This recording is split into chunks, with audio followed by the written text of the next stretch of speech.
Welcome back to the TEHNC podcast. I'm Jonathan. This is Mark, and we're here to do a special podcast. Mark was very inspired by a video put up by Brett Weinstein, an evolutionary biologist who's become kind of a flashpoint. He's considered part of the intellectual dark web, and so some people refer to that as alt-right, even though he's a liberal academic, and there's a certain pathology that when liberal academics get lumped into some kind of right-wing people, then it's clear that there's not a lot of clear thinking going on. But he's an evolutionary, I believe, biologist, and we wanted to talk about this present moment, which seems to be a tipping point. We are doing this on the wake of Brazil just electing a literal military dictator to be in power, and we're seeing moves towards fascism and authoritarianism and ethno-nationalism all over the world. And the UN just came out with this report that said we have 10 years before catastrophic things happen and 20 years before we're doomed. And yet there's this freeze of everything going on the way it is, and yet there's a moment for transformation. So why don't you tell a little about this Brett Weinstein thing and why it triggered such a reaction and inspired you so much to get fired up? Well, it's interesting because a lot of what he said I already had kind of absorbed from other scholars and all that. And Ken Wilber talks about this evolutionary moment. If you know integral theory or spiral dynamics, we're at kind of this evolutionary shift from those perspectives. You've got systems theorists like Jordan Hall talking about this moment, which is amazing. Jordan Greenhall, so if you look for Hall, Jordan he changed his name back to Hall. Right, but so you might amazing system thinker. So all of this was known to me in some ways.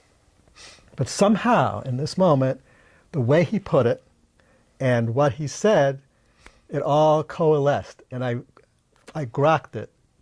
When I say grok, I don't know if everyone knows that word, but it's from an old science fiction novel called Stranger in a Strange Land, and it means that you understand something not just with your mind, but with your whole being. You feel it. It's like...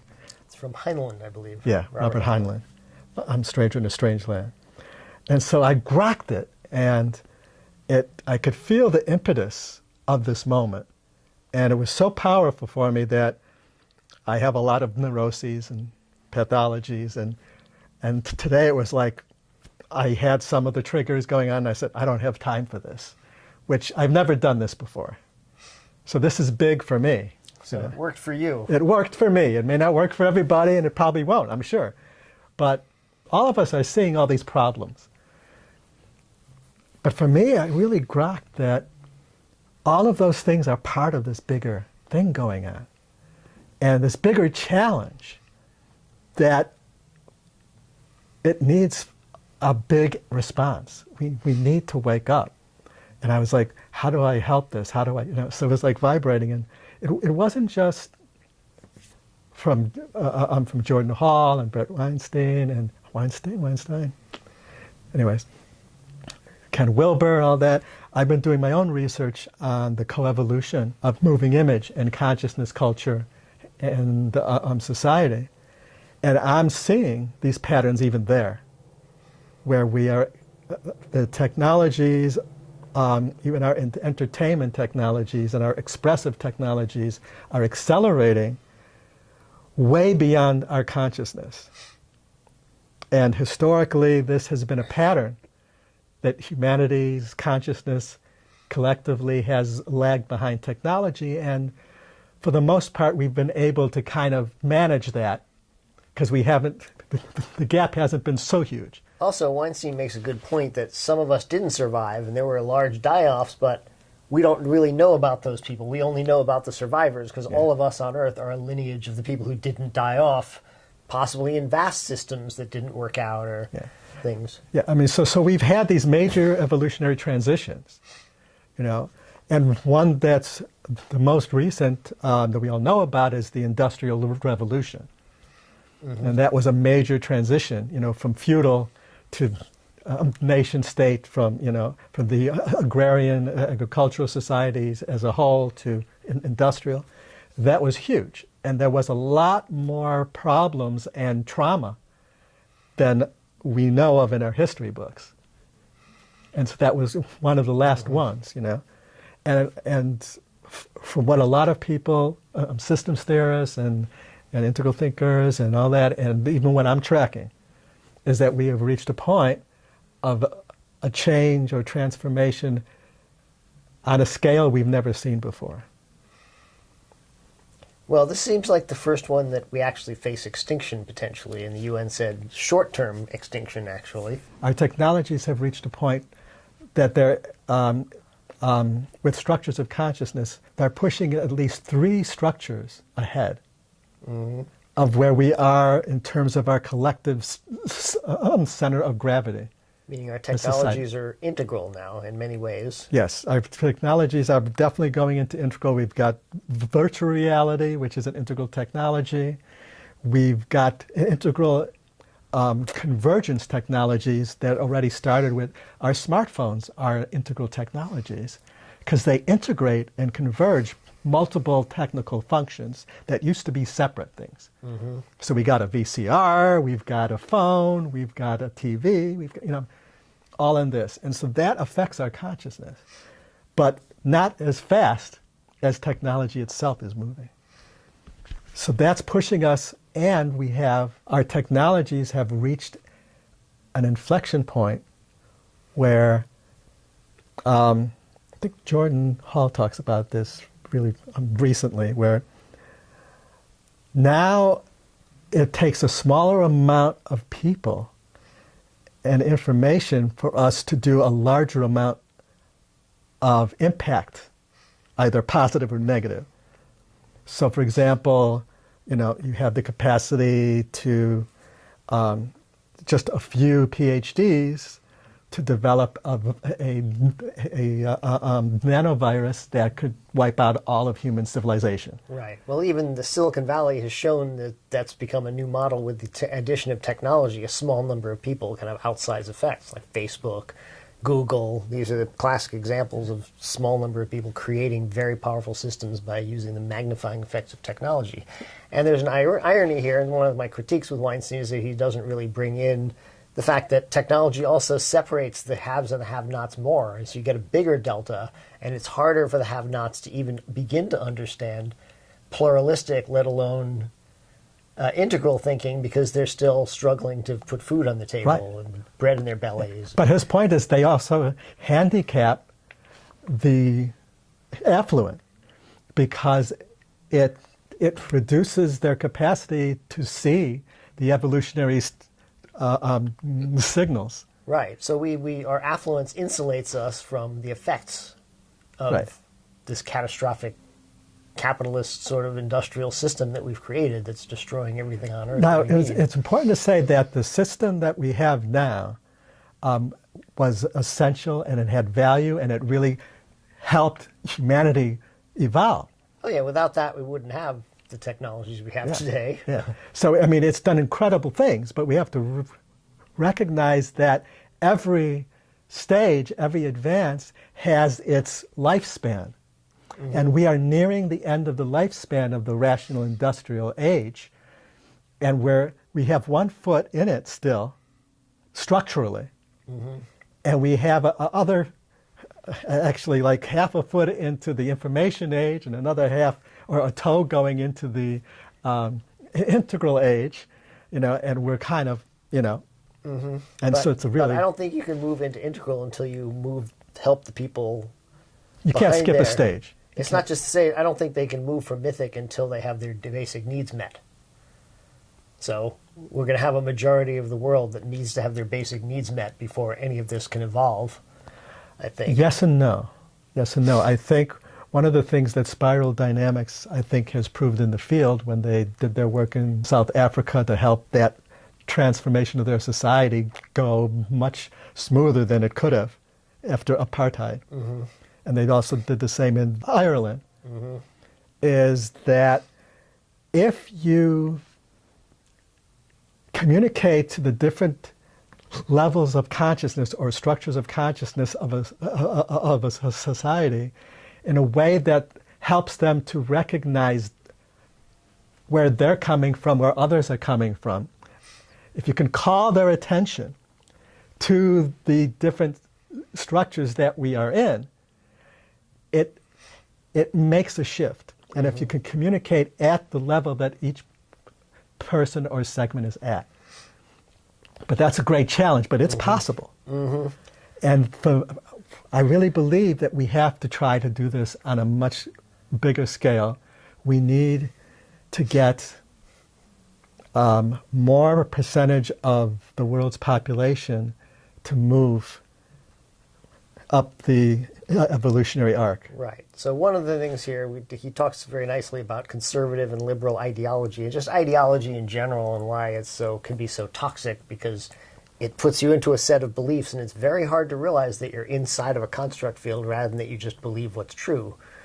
And as you said, with conservatives, it's that they tend to be conservative about making change, and there are times when that's appropriate, but this is not such a time. We have to make changes, and we have to make fast, big changes if we want to survive, so therefore conservatism is not the appropriate response for the situation. But the left also often is into, as we talked a little bit about communities versus individuals, and making everything communities, so put everything into the hands of the government and create a bigger government and do more, have the government do things, and the problem is that is relying on a system that's a rational industrial system that doesn't function effectively.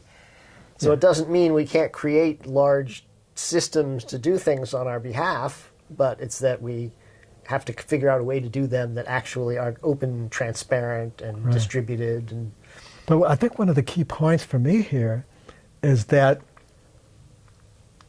we all need to recognize our construct fields are limited, because this is what I believe, this is what Einstein was talking about.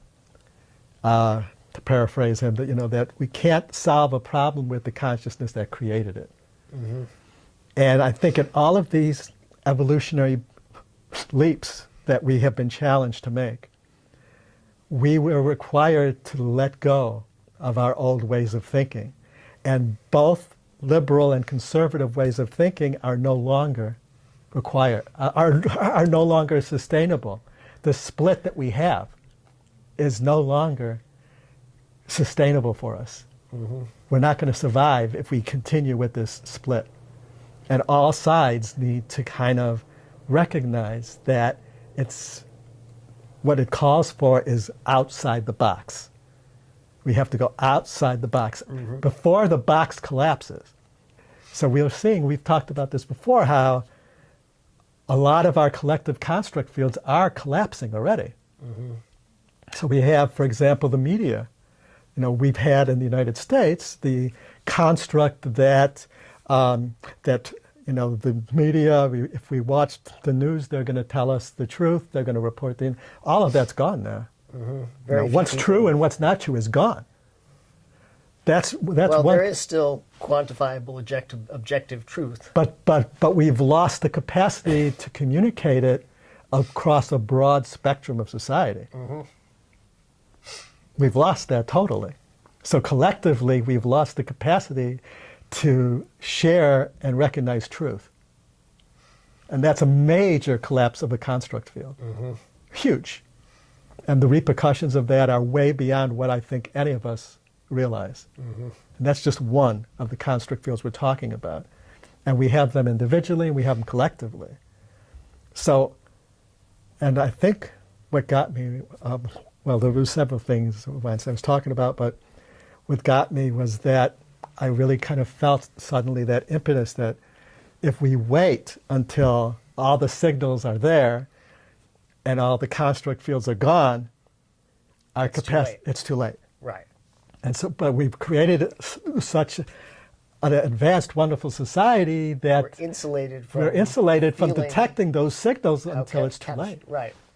And so that's for me, it really hit me that is a emperor has no clothes calling. It's the ultimate emperor. It's the ultimate emperor, isn't it? That yes. We actually might be collapsing as a species because we can't see.